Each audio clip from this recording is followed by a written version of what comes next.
for you, like networking events, Yeah. when you go to regular networking events, it really helps you succeed. It really helps you get what you're trying to do. Very important.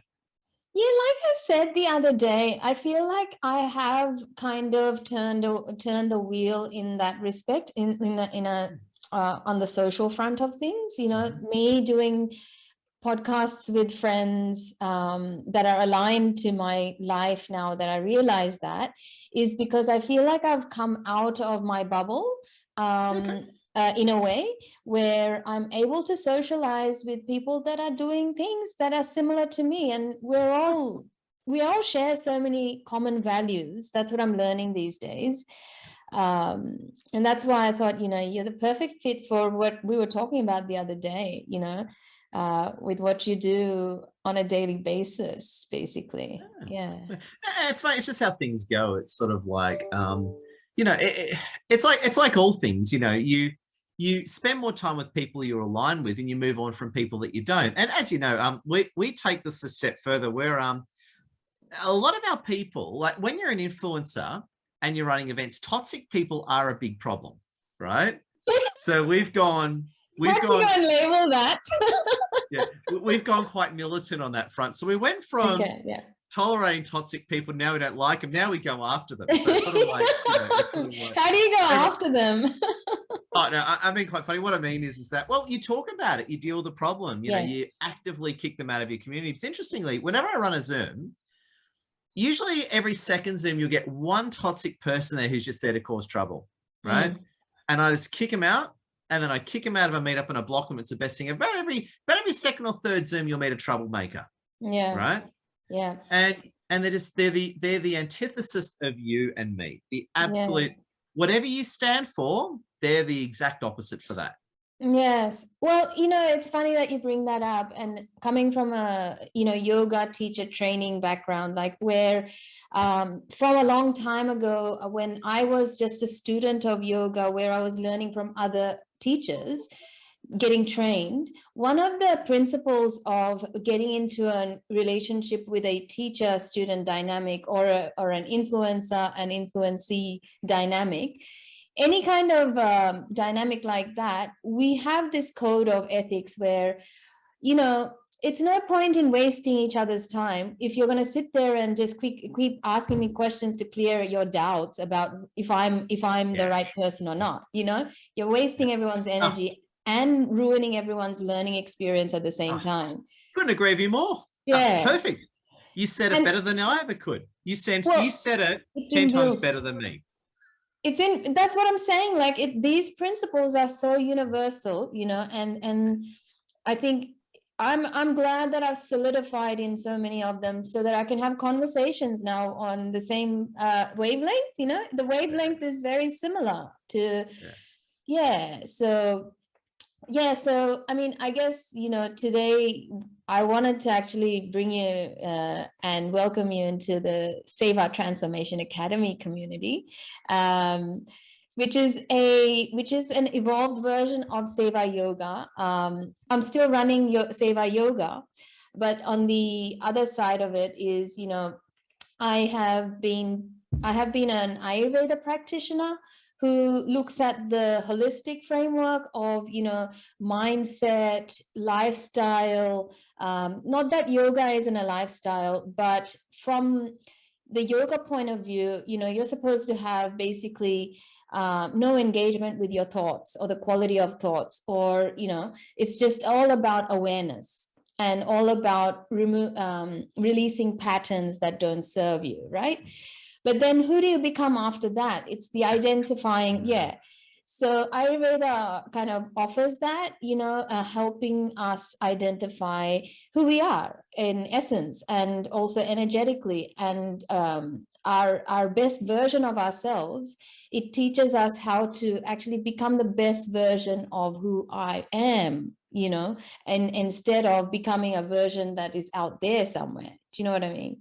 Gotcha. So, and so just aligning everything, and that takes, and that evolves into ideally a mentor in their community or a leader in the community, in the family, in the community, in the workplace, wherever you are. It's like your quality in life is you're responsible for whatever's happening. So, and when we were talking the other day, I thought, you know what, Ed's talking the same lingo. I just want to bring people, I just want to get people to hear your story. You know, what do you see leadership to be, and what's that like? Yeah, for you. Oh, it's a pleasure. And yeah, I think, look, it's funny. No one has actually asked me this question. It's one of the few times I actually don't know what to say.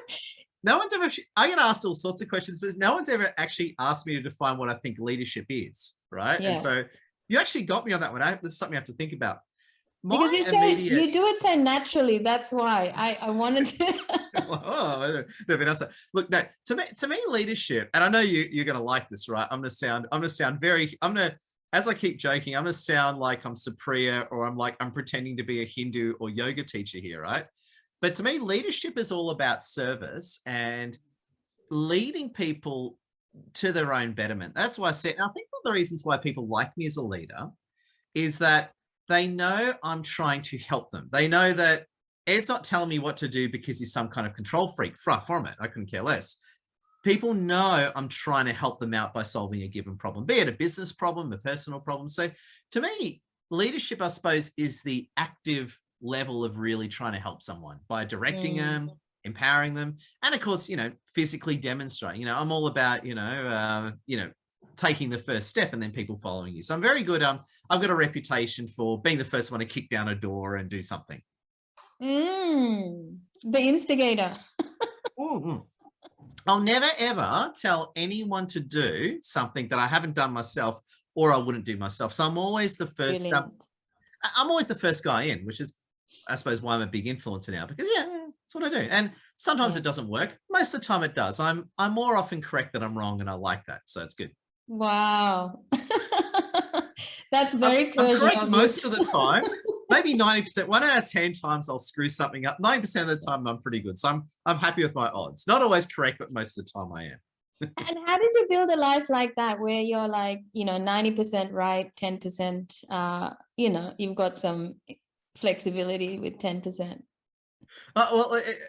When we originally met, and I'm so glad, I just want to say, I'm so glad that we've reconnected after all these years. Great to see you.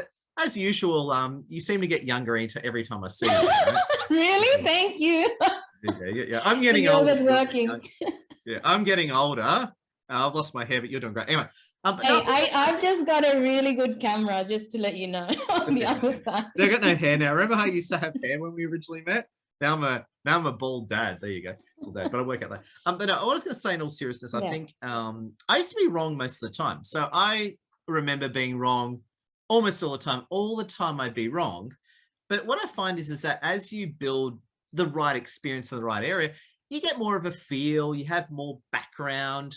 When a morally ambiguous situation or a difficult situation comes up, you've got more experiences to draw on, so you're more likely to be correct. And so for me, it's been really good. So using LinkedIn as an example, I post a lot every day on LinkedIn. Quite often, it used to be that 4 out of 5 of my posts were junk, right? And only 1 would take off. Now they all take off, but every now and then I screw up one of them. So I think just like anything, as you focus on your own area, your own specialty, your own niche, you naturally improve your success rate over your error rate. And when I make a mistake, and last thing, I'm not like this, I don't go look for someone for blame. I'm sort of like, oh, why did I make that mistake? What did I miss? What did I get wrong? What was going through my head? Was it actually a mistake? Did I make a good decision? Did I just get some bad luck? I try and unpack it as best as I can. Yeah. Is there like, now have you developed a way to reflect on your mistakes when they do happen, to make them into not a mistake and learn from usually it? I know immediately. So usually when I screw something up, I usually know in about 10 seconds, oh God, I usually know pretty quickly what I've done. If it's more of a latent mistake, like if it's a screw up that comes to haunt you a month or 2 later, most of the time, some of them require a bit of thinking, because sometimes it's not a mistake. Sometimes you actually made a good decision as a leader, but then something bad happened, which you could never have planned for. So then it comes down to, did you make a mistake? It's like you can make a really poor decision and you're just lucky and it works out for you. And you can make a great decision, but something else happens and turns it into a disaster. So I suppose it's a matter of looking at, sometimes, even though I may not get the outcome I want, did I make a good quality decision? I think a good quality decision is that, did I really apply all the information I had well? And if the answer is yes, great. If not, I'll be, yeah, that was seedy, Ed. What the hell, you know? Oh my God, that just brings me to a couple of questions. Now, first, can you be a little bit more specific with that, with what you just spoke about? Like, give us a real life experience of, or an example of what you meant just then, like, you know, making a mistake and then recalling it as, and yeah, deciphering what that was. Yeah. I'll give you a recent mistake that I made a few months ago. Yeah, that'd be great. Yeah. I'll give you a recent mistake, all right? And Lassie rightfully laughed at me in this one. And if I was her, I'd laugh at me too. So as for the sake of the audience, we're in Sydney. We get out of jail tomorrow. So you and I get out of prison tomorrow, which is good. So we get out of jail tomorrow. I was never in prison. I'm sorry.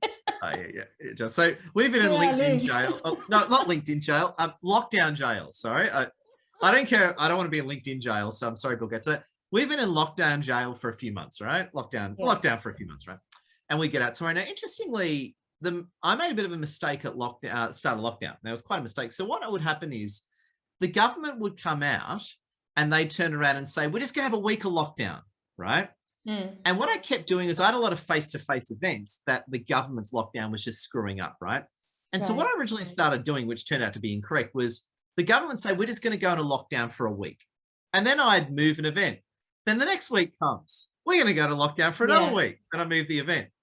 And after the third time I did it again. After the fourth time, I'm like, I think I'm being lied to, right?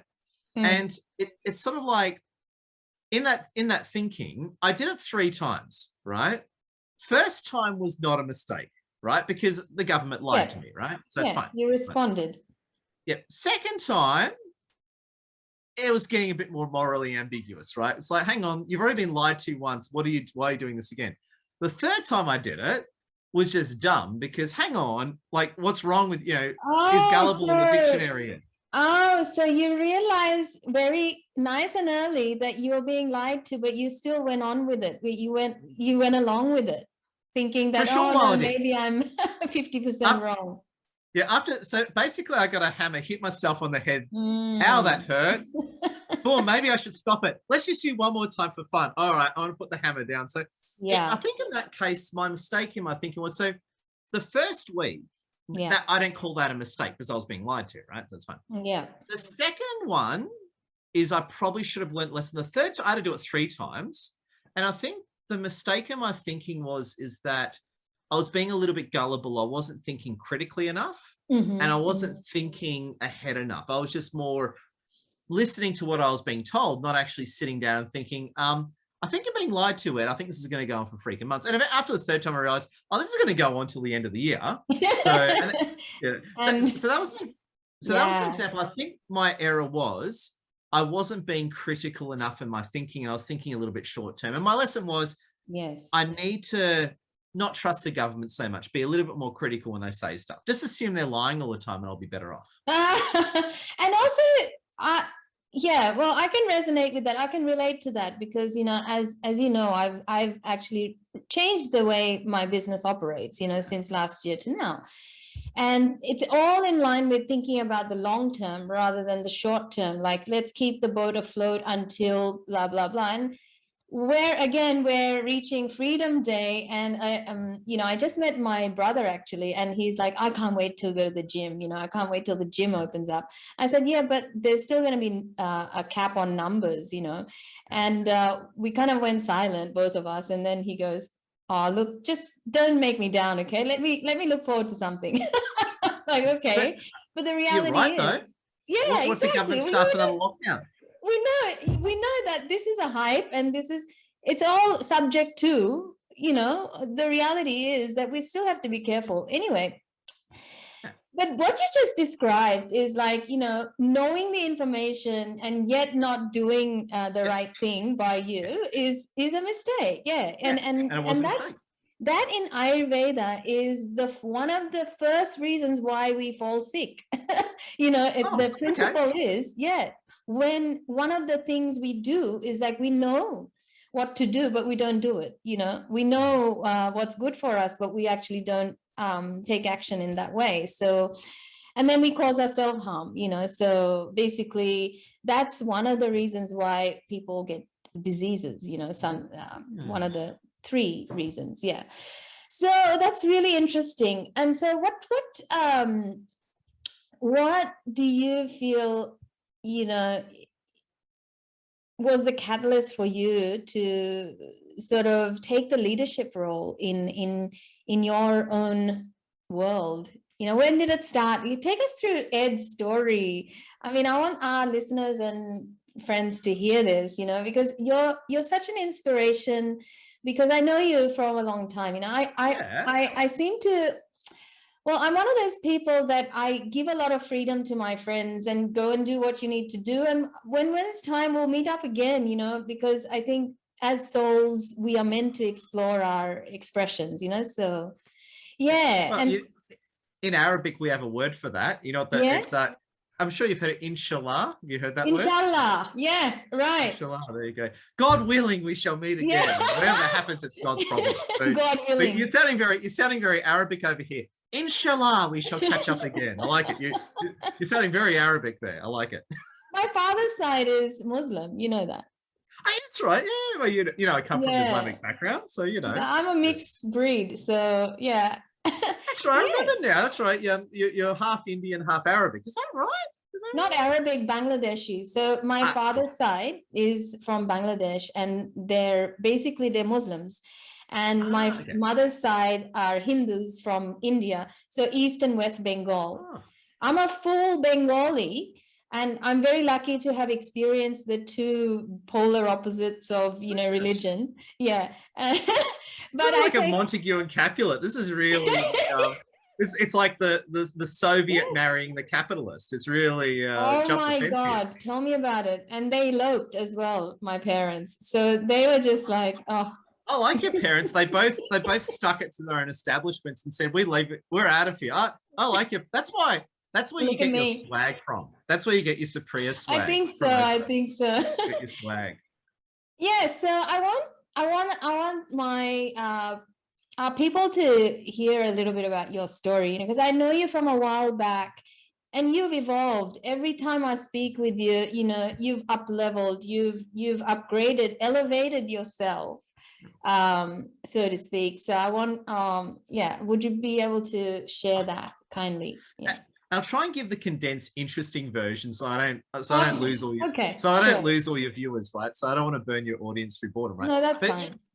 But in short, so young guy was in the military for a while, got injured very badly, had quite a few years in corporate Australia. But what happened though was I had a really bad case of PTSD from my military days, and that really came to haunt me in my late 20s. And basically, it was a combination of bad decisions on my part and an untreated mental illness just coming together. And I ended up becoming a homeless veteran. So I was actually, it's crazy. Like, you know, crazy.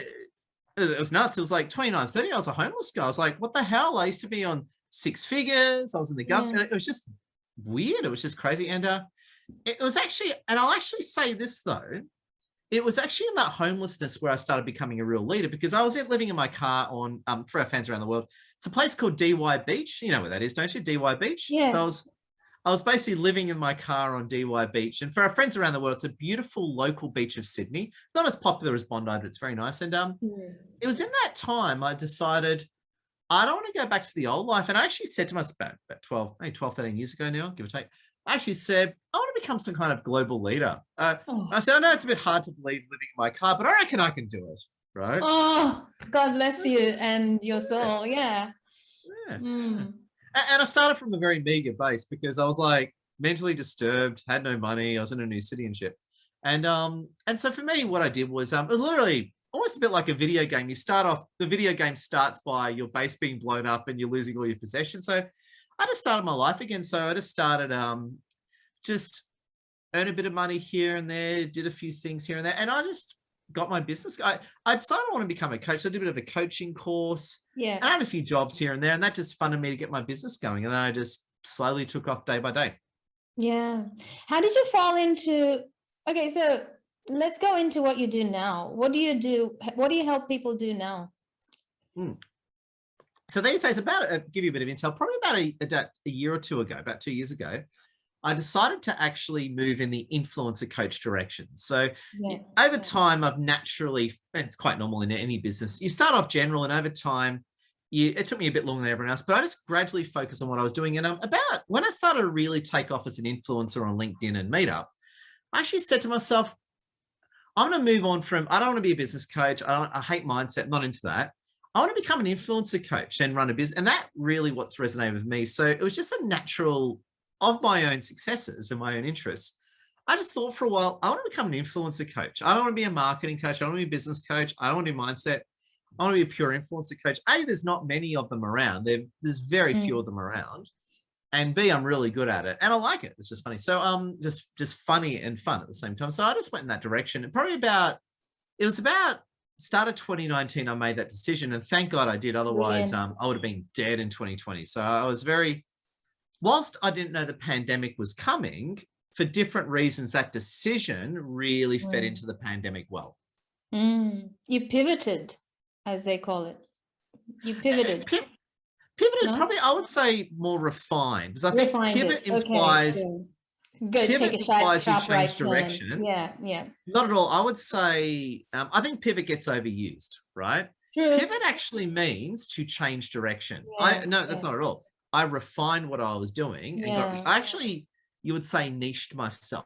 So in terms of doing this, I said, this is what I'm going to do, but I'm going to go super deep. Yeah, because when I met you, you were working closely with marketing. You were a marketing guru.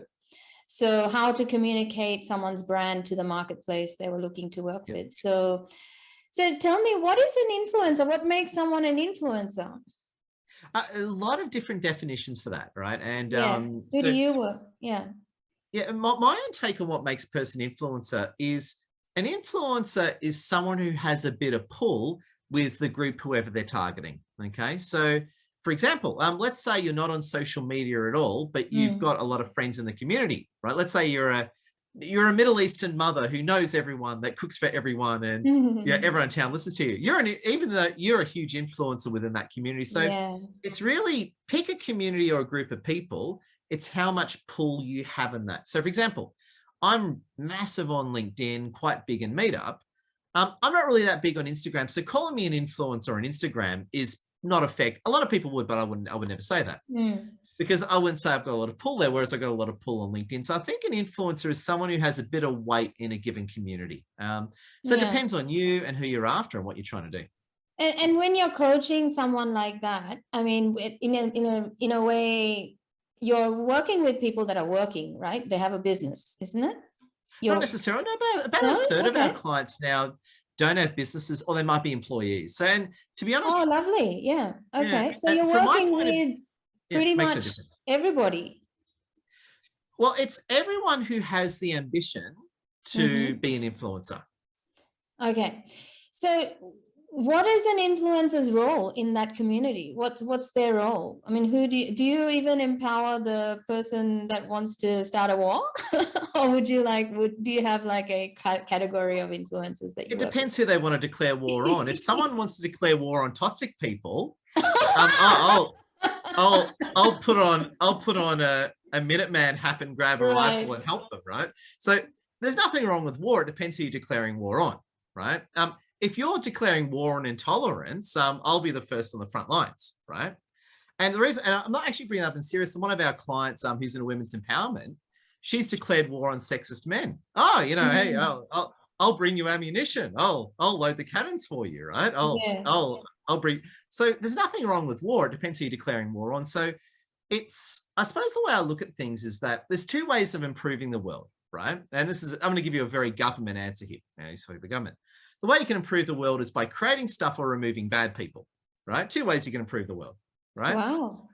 Yeah, and the military and law enforcement concerns itself with removing bad people, whereas someone like yourself is more about building good stuff, right? Yeah. And it keeps the cycle of life going as well, if you think about it, because in a natural law sort of an order, what happens is everything must go. You know what I mean? Everything has its own shelf life and circle of life. We're all subject to dying, birth to death. There is a life cycle for everything. So with an influencer, what sort of questions do they ask to get better at having more influence in their community? Well, I suppose the first question is, who is the community you're after? Like, who are you talking to, right? That's right. It's specific. What are you trying to do and who you're talking to? Okay. Right. Yeah. That's number one, because you got to be clear on what you're trying to do. Yeah. And then who you're talking to, because at the end of the day, if you're trying to do this and you're talking to the wrong people, I would argue you're not an influencer. Right? Yeah. You got to be ultimately influencing the target of people that you're after. I'll tell you why I'm interested in that, because I see an influencer and a leader or a person with leadership, one of the same. The reason is, the reason is, I feel like, I didn't grow up with a mentor as such that spoke to me directly about how to get better at what I'm doing or what path to take. I now I can see how I gained my inspirations in life, and I give all credit to my parents and whatnot, but a direct mentor, a direct influencer, I don't think I had any growing up.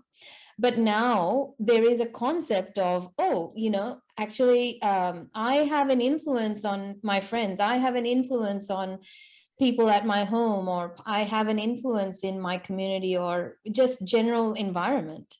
And then that means I have responsibilities, naturally I have a responsibility to hold up or show up with that level of.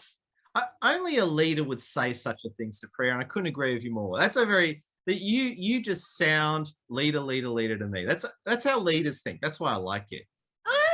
I feel like one of my missions is to actually help people realize that they all have a leader within them, and I think our society can sometimes give the wrong meaning to what a leader is. Sometimes we feel like, they have to be an alpha sort of a character to be in front in line. I don't agree with that. I couldn't agree with you more. You're spot on. Like did you tell me your mom was one of your influences, like in your life? Yeah, in terms of very much from a point of view of critical thinking. Mother, amazing lady, right? And one thing that my mother was always, ironically, she's not very good at this now, and I actually pointed this out to her, right? When I was growing up, my mother was brilliant in, she hears something on the TV and go, that's a lie, the media's lying, the government's lying to you. So whilst I worked for the government and I love the government and all that, my mother also imprinted a good skill of critical thinking in my part, right? There you go. Yes. Ironically now, and she wouldn't mind me saying this, but she's a funny lady who I love very much. But what was funny is lately she's gone the opposite. I'm now the guy who doesn't believe what's on TV, and she'll watch CNN and tell me how accurate it is. So she's kind of lost her swag. So I'm trying to get it back. I'm trying to restart her pilot light. I'm doing my best there. But it was that critical thinking, at least when she was younger, that I really admired in her, that really helped me out. Yeah. Well, that's what I'm saying. Like, it doesn't have to be that a leader or an influencer. I think they're one of the same, because naturally we humans, we learn from each other, monkey see, monkey do, I feel. And like you and your kids, what do you think your kids are learning? Who do you think they're learning from? They're learning from dad and mom, So you're a natural leader. As soon as you're a parent or a partner to someone, you're creating your experiences, right? You're responsible for your experiences too. If I can slightly disagree with you, no worries. I spiritually agree with where so spiritually 100% agree. Yeah. I suppose in the detail I might slightly disagree, because I know people who are managers with 30 staff underneath them and they're not leaders, right? Exactly. We're not saying that everybody is a leader and they're taking the role of it. I know plenty of parents who aren't leaders. They're awful. Yes, and that's what, no, actually, you're right. And this is why we're having this conversation today, you know, to basically help maybe whoever's listening, is that, you know, if we don't take that responsibility to wake the leader within, you know, to kind of learn that we are leaders anyway. If we are not leaders, then there are consequences to it, you know. You know, you've got 30 people following you, or you've got 2 children looking up to you, or you've got one partner in your life, you know, whoever is in your circle of influence, they're counting on you, you know, they're counting on you. And even if not, you count on you, right? You should be able to count on you. Like the guy that was in the car that night, you at DY Beach, you know? Oh, yeah. You were the person of influence to you, right? How did you get there? Like you had to assume some responsibility. Oh, yeah. So I was never angry or upset. I was always, well said, Supriya. There you go. I couldn't agree with you more. Yeah, it's funny though. It's so I never blamed anyone. I knew I put myself there, and I was very aware of that. And I knew I could get myself out of it too. Yeah. So what do you think are top 3, what are the top 3 attributes of a good leader or a good influencer? Well, I think someone who really loves their fans and the people they're influencing, someone that genuine love for their fans. Number 2, someone who's got a strong and clear direction that's backed up by really good, you know, philosophy and values. You know, in other words, they're not just doing stuff just to get clicks, but they genuinely are doing what they're doing.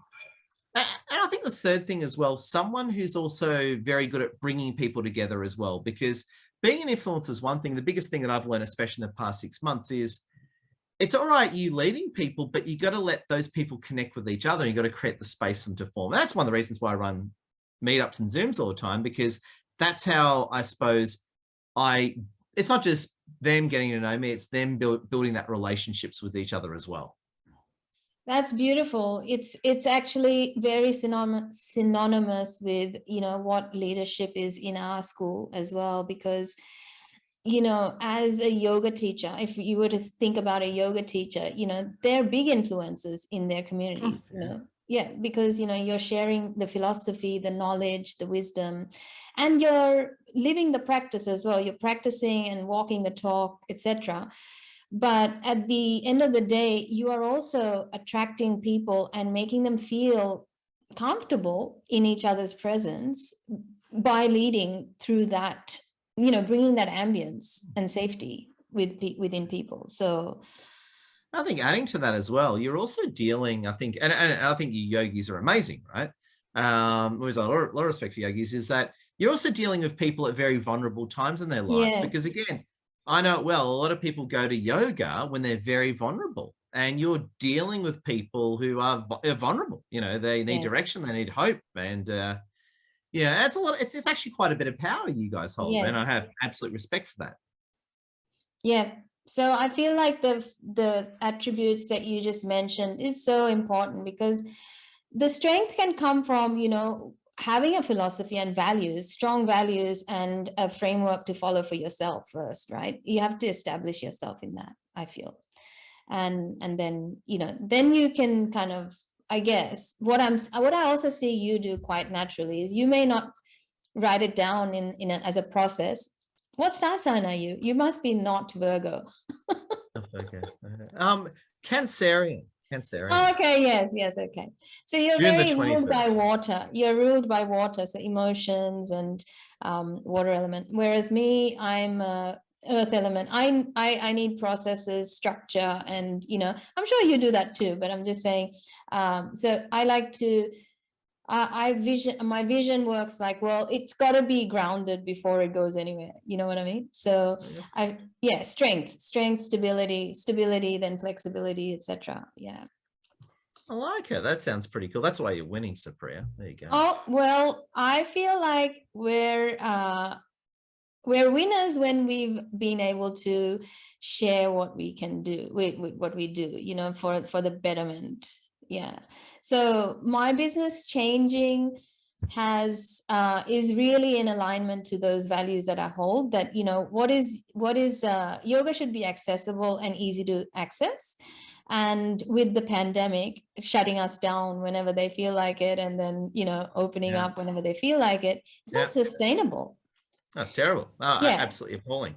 Yeah, it's not sustainable. And so, you know, we've got to change with the times and let the process change and be more flexible towards, you know, what can we sustain? You know, like if it means that I can't go to my yoga class, shouldn't mean that I stop doing my yoga. Or if it means I can't run my business in a office, then I need to be able to run it at home. Do you know what I mean? Like, yeah, being flexible. So I think that's leadership. That's being able to think on the go as well.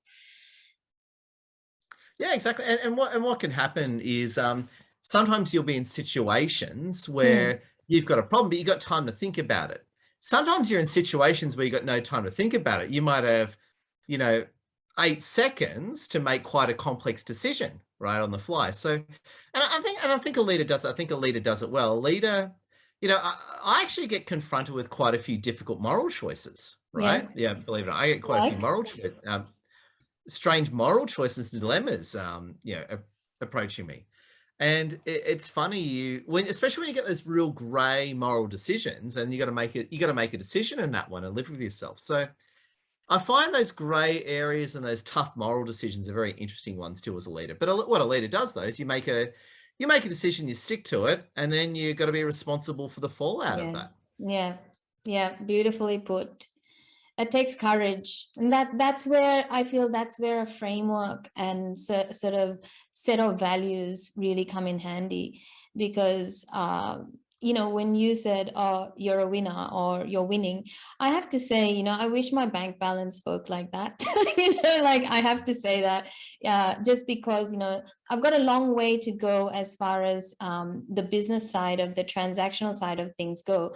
But I am very passionate. I still haven't run out of fuel. I still haven't run out of the inspiration to keep doing better, you know. And so, yeah. If I can give you some faith on that topic, Supriya, right? And believe me, you're talking to a guy who's been in this position, right? Yes. You're definitely talking to the right guy. Yeah, you've said it. My answer to that is that for whatever reason, rightly or wrongly, we can end up in times where we've got no money. It's happened to me. To me. And here's the I suppose the salvation I offer though. Once you nail what you're doing and you get focused, it doesn't take long to get that all sorted out. Yes. So it doesn't actually take, once you're heading in the right direction, you're going for it, doesn't take long to get that sorted out. So I'll say this to you. My advice to you is, I understand the frustration, but once you get your direction right and you start going hard for it, probably after 6, 12 months or 1 or 2 years, you'll be quite happy. So it doesn't take long to get that one right. Thank you, Ed. That's really, really encouraging. And yeah, that's really nice to hear that you're coming from a place who's done it, you know, and this is where, hey, it's so inspirational. And share a little bit more about what you do. I really, did you finish about what you said? Like, I'm not sure if you finished. What do you help influencers do today? What's your coaching about? Like, what are the frameworks that people can expect when they work with you? Yeah, thank you. There's sort of 3 aspects that people, and big shout out to Lassie as well when people work with Lassie. So there's 3, basically when people work with us, there's 3 aspects to it. Number 1 is the mentoring and coaching, basically meaning I tell everyone the shortcuts. So it's sort of like, instead of them doing it on their own, Ed, here's my problem. What do you think? So I apply my years of wins and losses, and more wins these days, to giving people the right advice to move quickly. So instead of them figuring stuff out of 5 years, I tell them in 10 minutes.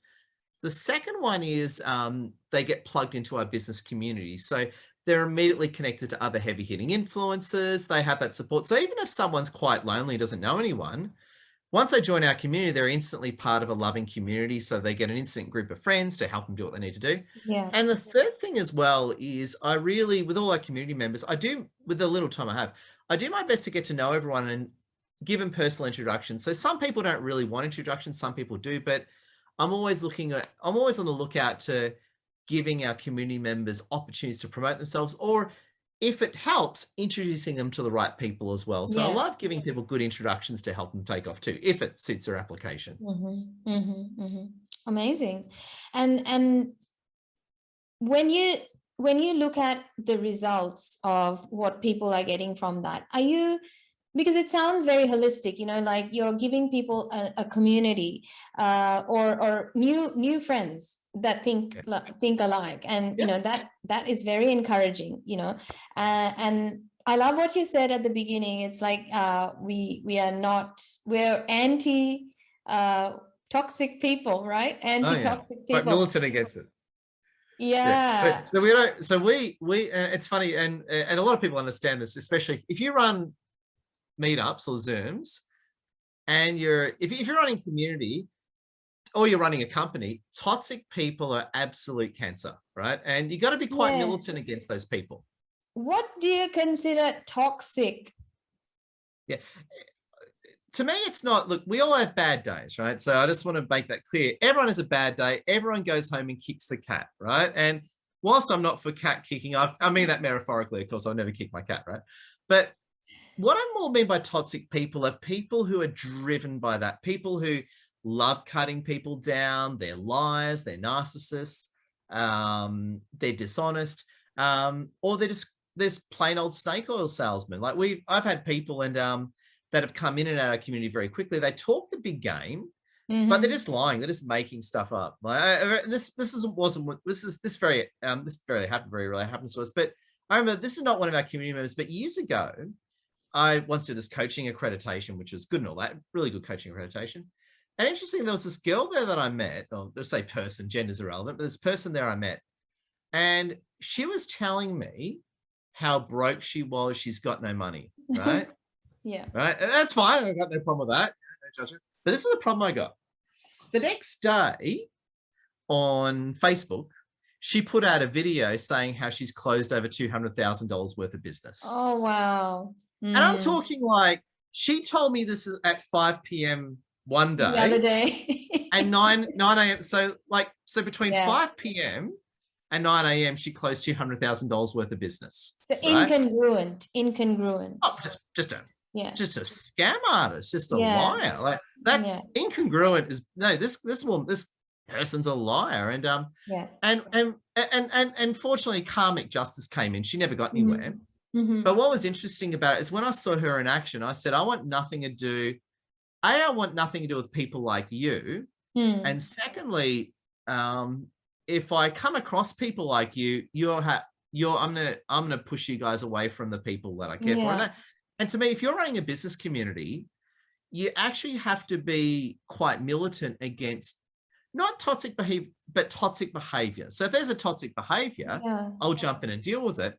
And likewise, if I do something that's a bit toxic, I'll gladly take the consequences of that and learn from what I've done. So I can be toxic too. If I do something toxic, I want to repent for it and do something about it. Yeah. On that note, I don't know why I have to share this, but you know, when I said financially, I have done really well in my business, I have to say, you know, where I was met with many peers that didn't believe in the business of yoga, you know, because they saw it in a certain through a certain lens. But for me, it was never just a business anyway. So it's been part of my lifestyle, and it's been always an extension. So I've had no trouble turning my business into a multiple six-figure business, right? Over the course of learning, developing, and delivering and growing, you know. But the toxic people, when we talk about toxic, I've attracted some toxic people in my personal life that really came in and stuffed me up financially. So it happened quite recently, and I take full responsibility for it. Can I jump in for a second? Yeah. Now, sorry to interrupt you, but I hear this a lot, and I disagree with something you said. A lot of people say I attracted this toxic person into my life. Okay, yeah. I don't agree with that. I don't think we do. Toxic people go after everyone. So in other words, you can think. Yes. So if I can jump in, and I say this to anyone watching, is sort of like, you can think as abundantly and pure all you want all day. Toxic people will still find you. These people are predators, right? So if I can just jump in, you did not attract them. You were preyed upon by them. If I can just make that correction. Thank you. Oh my God. I needed that message. I think it's possibly a fruit. Yes. Thanks, Ed, because I think you saying that is a fruit of my emotional work that I've been doing on myself for overcoming that whole episode of, man, going through something so toxic. I call that toxic because, I was preyed upon, within a very trusting relationship. And I feel like, we can be leaders in a certain area, but then we can lack so much that can quickly bring us down from leadership to very disempowered spaces. What do you have to say about that? Like, what are the pillars of life that you coach people on are very important on the journey of being, because finance, let's face it, it's part of our life that has to be sorted out, to maintain the livelihood, of anything. So, well, we got to remember money. Money is modern day food and water. So if we go back into our Bronze Age days where we're in an Islamic village or whatever, right? Whatever we're doing, right? Yeah. If you run out of food and water, you die. If you don't have any defenses, raiders are going to come in the middle of the night and kill all you guys. That's just reality, right? Yes. So money is basically the modern day food and water. If you run out of money, you die, right? It's basically what it is. It's modern day food and water. So what's important in that scenario is that you need to deal with reality, right? So there's legitimate problems you got to deal with. You got to deal with them. But the first thing that I do is you got to take responsibility and not blame yourself, because I could tell by your, as a master coach, I can say it. I could tell by your, that's why I interrupted you so quickly, right? I just stopped you in your tracks. Yep. Because I could tell you were blaming yourself. Interrupter. Yeah, but I had to, because you were going down the wrong track, right? I didn't want you to build up too much steam in the wrong direction, right? Because I interrupted you because it's not your fault that man was a predator. That's not your fault. You did not attract him. And he is a predator. That's shame on him, not shame on you, right? And you were blaming yourself for him being a predator. No, he's a predator and he preyed upon you, right? And I'm sorry about that. I'm really sorry about that. So that's why the first thing I did was hang on, Supriya. That's him being a predator is his fault, not yours, right? Now, what do we do in your situation? Where's the direction? What are we going to do about it now? What have you learned? What do you want to do? Who are you after? Who are you trying to influence? That's the kind of frame of reference that I use. Yes. Good. Excellent to hear. That makes a lot of sense, Ed, because I think it looks like what you do is you work case by case, you really go in on the individual cases, individual scenarios, and that comes with a lot of experience, I think, from your part. Whereas for me personally, if I was to reflect, I think my life has been giving me certain areas of focus every 5 years or so. This area of focus just keeps changing and shifting.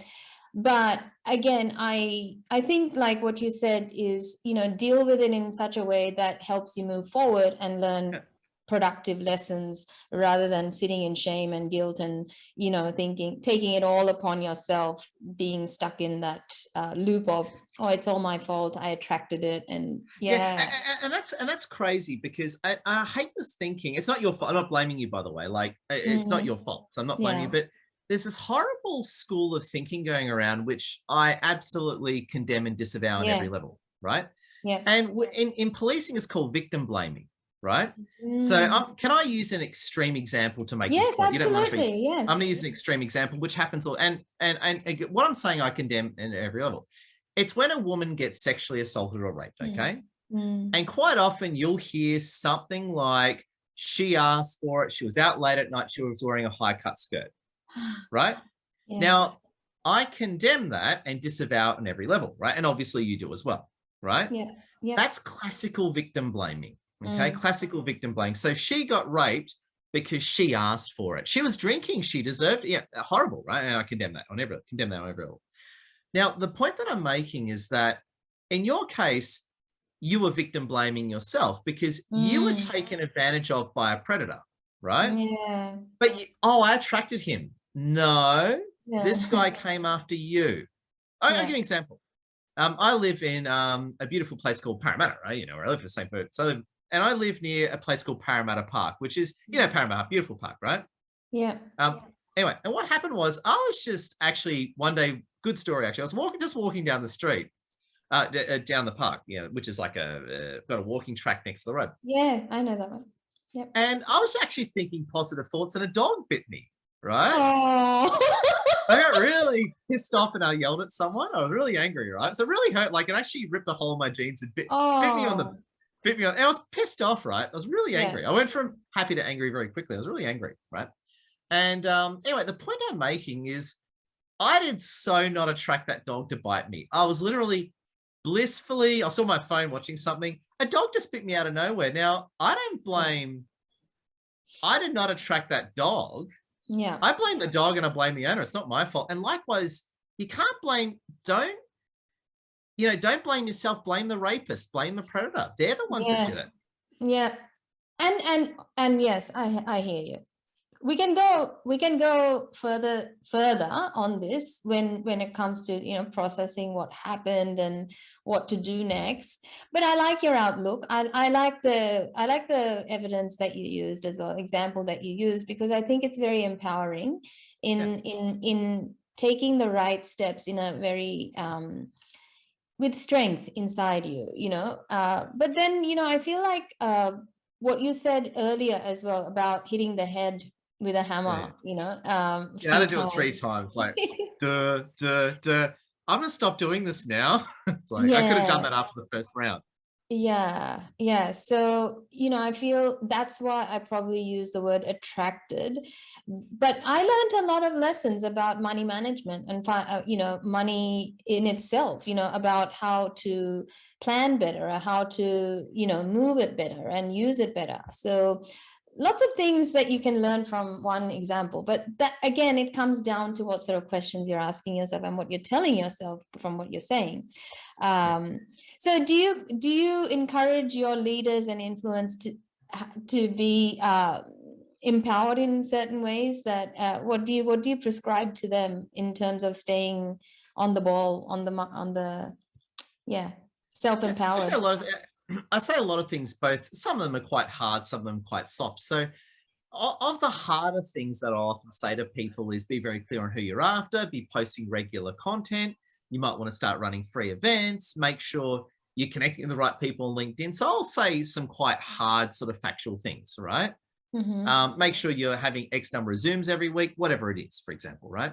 But then I'll say some soft things as well, such as lay off the sugar, don't put up with toxic people, make sure you get regular exercise. So whilst I'm an influencer coach, I get a lot of phone calls that have nothing. Well, I get asked a lot of personal life questions as well. So, so I get asked, now I'm not a relationship coach. And I never once said I was, but I get asked relationship questions every day, relationship questions. Yeah. Like be it I've broken up with someone, this is happening, blah, blah, blah, whatever it is. So people ask me all sorts of stuff, and I'm flattered by that, because I think they don't mind asking me that, because I come from a viewpoint that has a lot of bumps in the road to give me a good grounded and factually based answer.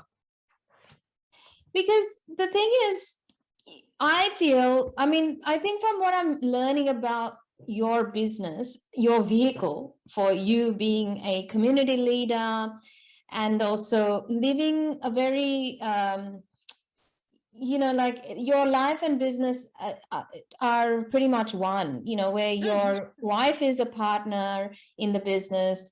And so it's not separate. So you find it really, you do it really effortlessly.